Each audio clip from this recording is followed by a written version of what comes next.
Thank you for joining us. My name is Brian Hansford. I'm Client Services Director with Heinz Marketing. We're a B2B demand generation strategy and implementation services agency out of Seattle.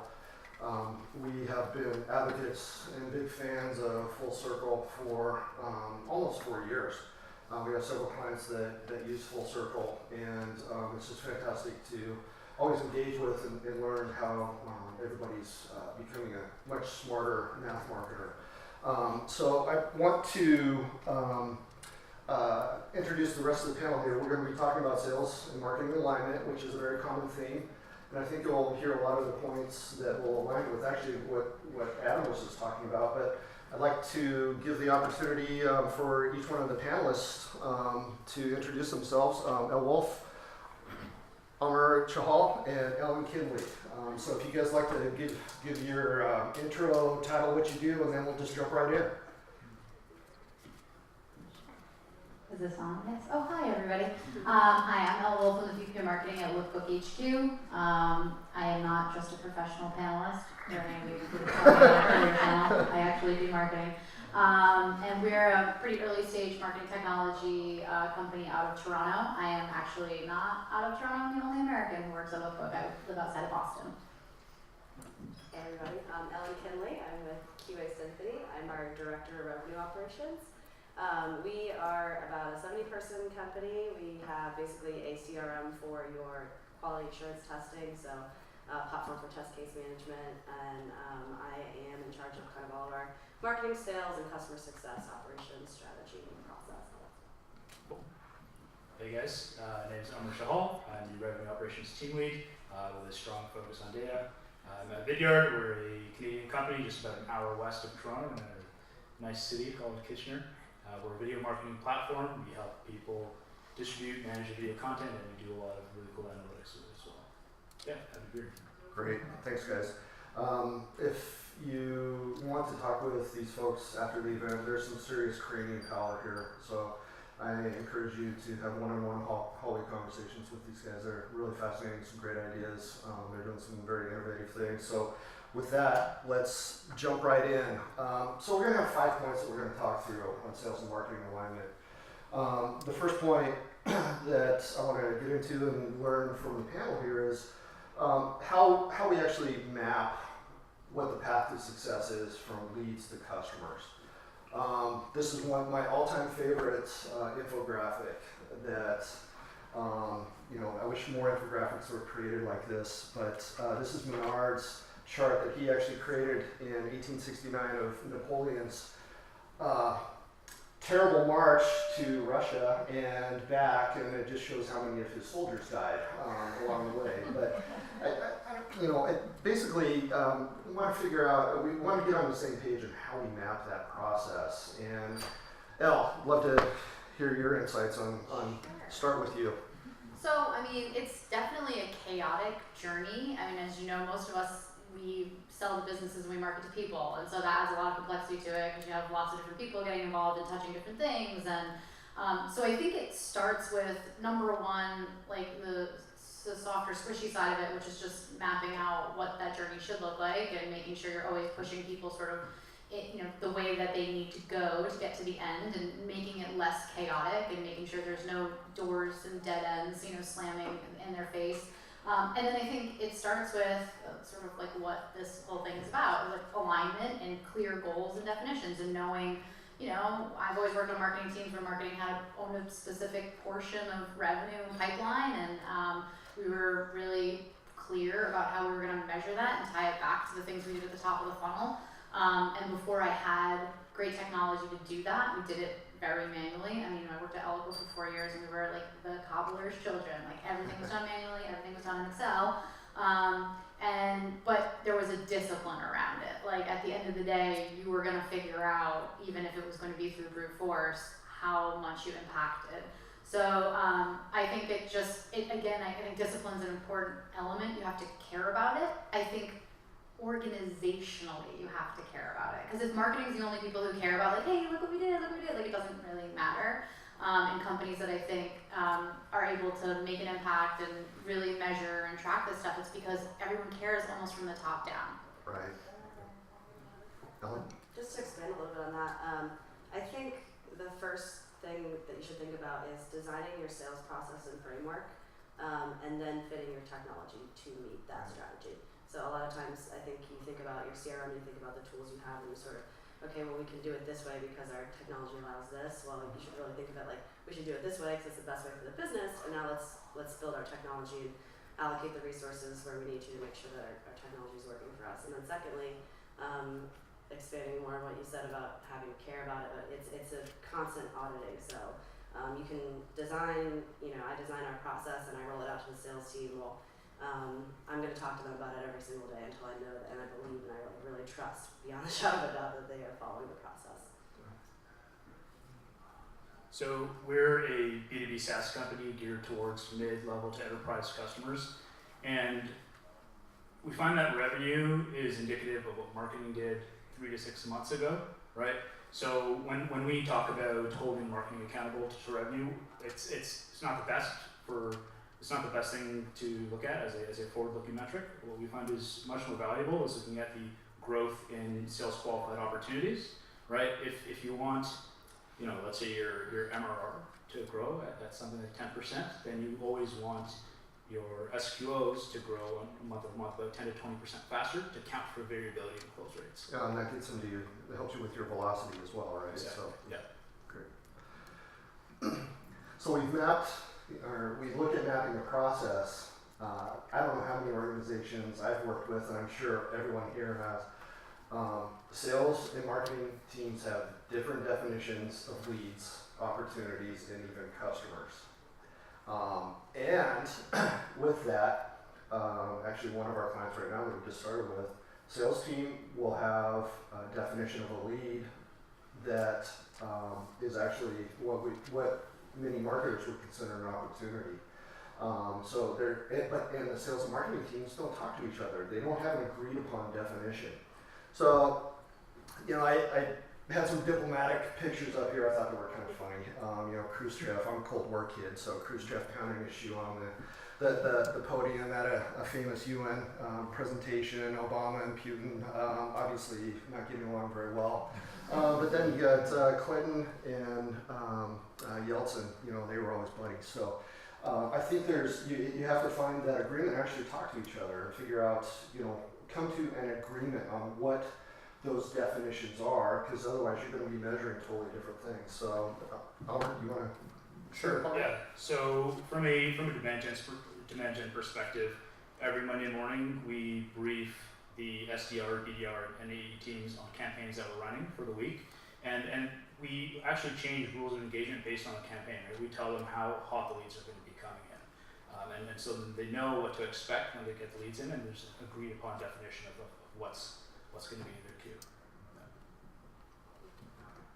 I would say for us, it's, you sort of have your high level metrics that both sales and marketing need to be interested in. So, picking like 4 or 5 definitions, or specifically within your funnel, that you can both get behind. Like, everybody should know what pipeline means, everybody should know what a qualified lead means, obviously a closed one. But within those, marketing can have metrics like how many people hit our website. That doesn't really mean much to sales. Sales is going to have a metric like how many phone calls do we make today. Like, marketing might care a little bit about that, but not necessarily like a big metric for them. So I would say it's okay to have metrics that expand upon your area of the business, but making sure that your high level ones that speak to your entire revenue funnel, aligning those is very important. And it's really just like most things, it's a top down. So making sure that your executive team, from the CEO to VP of marketing, VP of sales, everybody needs to be speaking the same language there. Yeah, I totally agree with that. I do a weekly meeting with my CEO and the heads of insides and outside sales, myself, and they each go into, commits and upsides and forecasts and connect rates and all of those things that are important to them. That, not to say they're not important to me, but I have different areas of interest. It's important that as a group we all understand what we all care about. But I'll go back to what I said before. I think the number one thing that drives alignment and clarity around this stuff is when it's top down. So my CEO, when he goes and presents to the board, he presents on the same metrics that I present on, that sales presents on. So when, again, and it was the same, again, working for a company like Elle Woulfe that really believed in that stuff and was trying to be a proponent of that in the market. It was the same way there. Like, you weren't going to walk into a QBR and start talking about something that wasn't what everybody else was talking about. It just wasn't. It was, alignment happened at such a high level in the organization that it of course trickled down, right? Yep. So I think the challenge is, counter to that, I used to work at Lattice Engines and for 2 years, and we worked really hard to build strong process that we thought was good and that we were aligned on, and we kind of were the only ones who cared. Like, marketing was sort of, and so you're like in this echo chamber where you're like, look at this, and like, and again, that to me, it's an organizational readiness or organizational discipline that's just not there. If from the highest level of the organization, people don't care about the funnel or don't believe that marketing can drive revenue, you're gonna have a hard time getting on the same page about this stuff. Start. Yeah, it's really, I really truly believe you have to, as a company, sort of live and breathe it to make it really make an impact. Well, and with simple items, seemingly simple as coming to an agreement on what definitions are for leads or different stages of an opportunity, that dictates or it can help guide how the marketing and sales organization will work together and orchestrate how they engage with those opportunities. And if sales has one definition and then marketing has another, and it's a disconnect, it's not going to be well orchestrated, and it's going to be very hard to measure the attribution for that. So, all right, the full funnel view. This is where I'd love to hear some of the insights that the panel has using Full Circle. But I liked what Adam had to say, where marketing doesn't own just the top part of the funnel, and sales only owns the bottom part of the funnel. I think it's a shared responsibility and shared accountability. And if you look at any one of these points, I don't think any of it is ever linear, but there's going to be touch points throughout an entire marketing and sales cycle. And you have to be able to measure that and understand that, and then also figure out how you can optimize the performance there. So how do you guys look at the full funnel, or what is your view on full funnel with looking at conversion rates? What are the performance areas of each part of the funnel? Where's there leakage? Where's there bottleneck? How do you guys approach that? I mean, I keep this stuff super simple, and I'm sort of a purist when it comes to it, and I've kind of done it the same way forever. I mean, from a really, just to give you sort of in the weeds, how we look at it is on a rolling 12-week basis. We look at everything in stage as of that date. So that's sort of, where are we today? What's the health of the funnel? How is it tracking? How is it converting?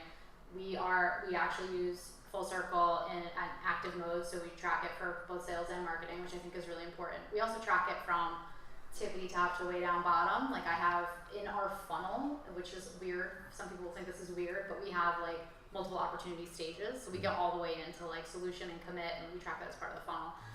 We look at on a rolling 12-week basis. We look at it every Monday, and then I sort of snap the chalk at the end of every quarter, and I do it quarter. So show me everything that happened in the quarter and the true progression.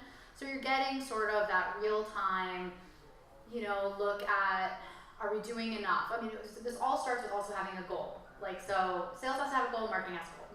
Right now, marketing's got to source 40%, sales got to source 60%. I know based on reverse engineering my metrics what that means in terms of how many MQLs I need to do based on how they convert.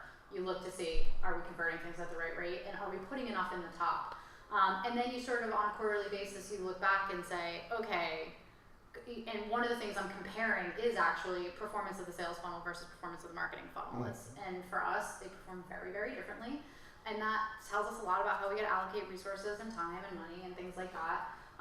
But I mean, again, like, how you do it may not be as important as consistently doing it. And again, like having that conversation on an ongoing basis and then reacting to it. So as an example, today, I sent an email that was like, our funnel looks like a python that swallowed a pig. Like, there's a big pig at the bottom of it. Like, it's just fat at the bottom. And it's because in end of Q1, all the reps are focusing on closing deals. Nobody's touching ops. And I'm like, guys, now you're each sitting on 15 ops. And guess what? We're going to create a whole bunch more ops. So deal with your funnel, deal with your pipeline, like start closing that stuff out. It's got to be a diagnostic tool, and you've got to use it to course correct and make changes. That's what it's there for. That's great.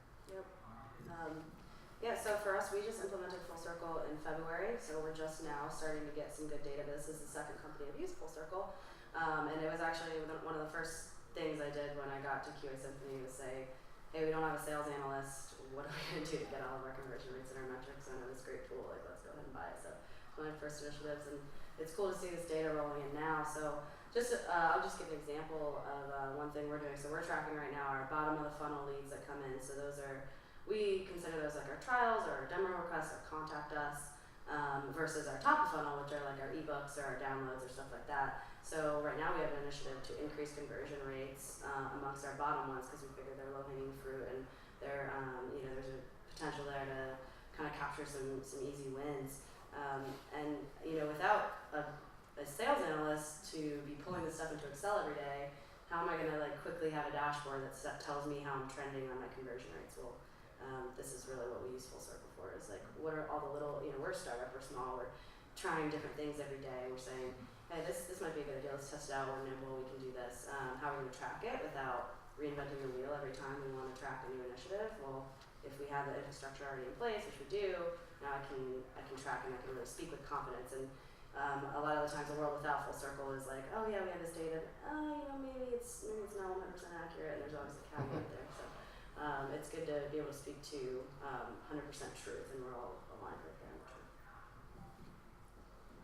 So one of the things that's been really, really close to my heart over the last couple of weeks actually is aligning marketing spend data with actual marketing performance data. So we've been a Full Circle customer since late 2014, and so we have really, really good confidence in the data that's coming in there, but it's always been sort of a pain to get our actual marketing spend data aligned with it.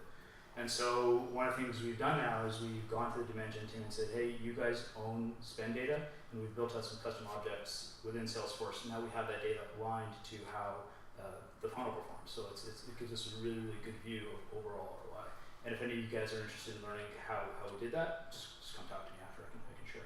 I like all the points that each one of you talked about. I mean, Elle, you talked about a bottleneck there. You identified a bottleneck even at the end of a quarter, because that could have a tremendous material impact at the beginning of Q2. You're looking at spend, and then Ellen, you're looking at how the full process works. So some really good stories there. One of the most overlooked and often painful areas between sales and marketing is actually getting the two groups to talk together. And I would concur with Elle 100% that this does need to start from the top down. You certainly can be a leader within the organization, but you must have that executive support. So I think it's very important to have a sponsorship of both sales and marketing VP to work together and communicate on a regular basis. I know some organizations that we work with actually have a daily stand-up between the sales and marketing VP. Weekly meetings, monthly meetings at a minimum, just to understand what's going on, identify opportunities, problems, make sure that organizations are working well together. It seems like common sense, but there's a saying common sense isn't very common. And you also get organizational dynamics going, and can make that difficult. So, Elle, you've already started with some of the great points around communication that you have with your team. Do you have any tips that you could help companies or teams with? It's like, this is my dirty little secret that's probably not that secret, but like, this is why I worked at 3 marketing technology companies in a row, because they tend to care about this stuff, and it makes it easier to like get everybody aligned, because it's sort of inherent in the DNA. We sell to people like you in this room, and so we have to speak the language of our customers. We have to use the same kind of process that they use. And so that is why I don't work in a different industry, and that is probably why I've been able to succeed in putting some of this stuff together. I will say, I'll go through a period of very rapid growth from, the time we were 90 employees to the time we got acquired by Oracle. And in that time, things changed dramatically in terms of how smooth communication went. No matter how the old things didn't work anymore, it took a lot more to make it happen. So I'm in a really unique position right now where I work at a company that's 40 people, and I'm in the same boat. It's 2-time Full Circle customer, and it was like one of the biggest expense items for me. I was like, before we do anything else, we're gonna buy this. But again, it's easier because I have a CEO and, like a head of sales, and I'm not dealing with 20 people, trying to get 20 people on the same page. So that certainly helps. But discipline around how it gets communicated, getting, again, we do this Monday morning meeting, it happens every Monday. I wasn't there for it today, but I was up at 5 o'clock this morning pulling all my metrics to share with the team so they could discuss them. And I sent an email and I highlight these are the things I'm worried about and the thing in Python, like that was the thing I sent today. At Elle Woulfe, there was a really good discipline around quarterly business reviews. Every single business unit did them. We've adopted that at LookBook. Lattice did it actually to some extent, where basically every team spends 3 hours with the CEO, with the executive team, and goes through all of their metrics and all of the things that they care about. And some are soft and squishy, but a lot of them are hard numbers. I have always found that was an incredible tool for getting everybody on the same page and making sure we're all speaking the same language. But again, I sound like a broken record, but if as an organization everybody doesn't care about it, or like if you think these are the health metrics for the business and like your executive team doesn't agree, it's going to be really hard to drive that communication alignment. Yeah, definitely. I would say for us, and I think this is part of the intention when they hired me, was we were a little bit siloed between marketing, sales, customer success, and but I think one of within the last couple of months we're team revenue. Like we create our board slides together, like marketing and sales, like we just have one deck, and we do have a CMO and we have a VP of revenue, but we work together, work really closely together. We have marketing has a very keen interest in what's going on in sales, and sales has a big interest in what's going on in marketing, and I mean it's really just having those leaders at the top that want to work together. If you have those people that your leaders that are really understanding the operations and they're understanding the key metrics and then the reality, people who are kind of close to the ground floor and what's going on, having those one-on-ones with your sales reps, and like what we were saying before in the keynote is the qualitative and like the trenches, and then also like the data and the science. So marrying the two, very important. So like the other two panelists, our senior leadership is very much aligned. It's almost a non-issue at our company. We're very lucky in that regard. On the practical side of things, one of the things that we do every month to get more than senior leadership, so the rest of the company aligned, is a monthly post-mortem. And what we do is it's hosted by the revenue operations group, so my team, and we come to the table, we basically tear apart past month's performance, and we look at it as an entire company, how we can improve things. It's just a factor of the transparency that we have and the commitment to alignment. One of the things that I've heard in particular from full circle customers, talking with the C-suite and the VP exec row is very important, but talking with investors and board is also, or communicating or presenting data and information that's meaningful to them is very important. Alex this morning when he was talking about one of his scenarios where they present or they share data that comes from Full Circle or is enabled by Full Circle and shares that with their board of investors. Being able to communicate that as marketers now is incredibly important and incredibly powerful because it shows how strategic we are.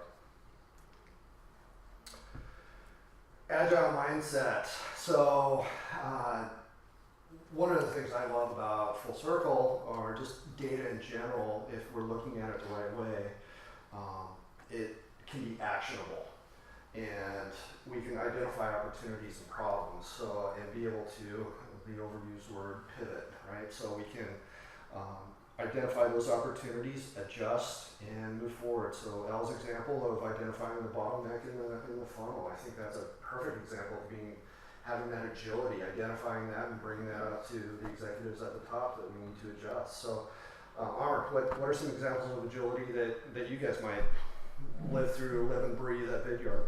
Sure. So as part of a revenue operations team at a company that's aligned, so marketing sales is aligned, you've got incredible visibility into the business, so you can see all the data, all the processes, all the technologies, and one of the things that we do to maximize that visibility and exposure is we shadow marketers and reps all the time. So just simply asking, hey, can I shadow you? Can I learn how you do X? Can I learn how you do Y? It goes a long way.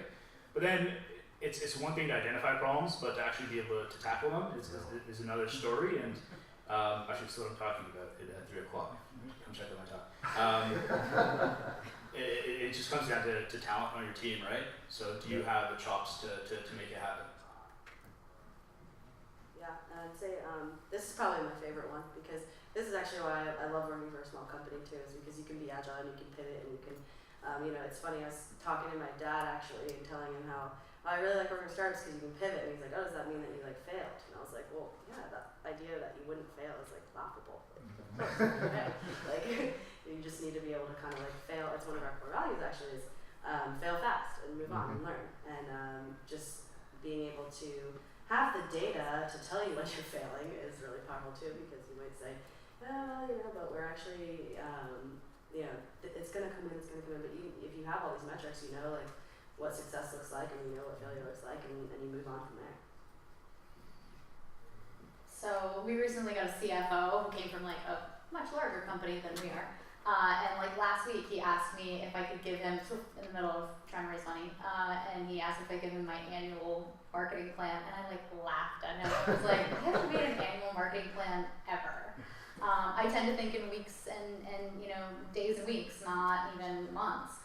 The one activity I would say I do on a longer term basis, and typically it just has to do with how budgets are set, is budgeting.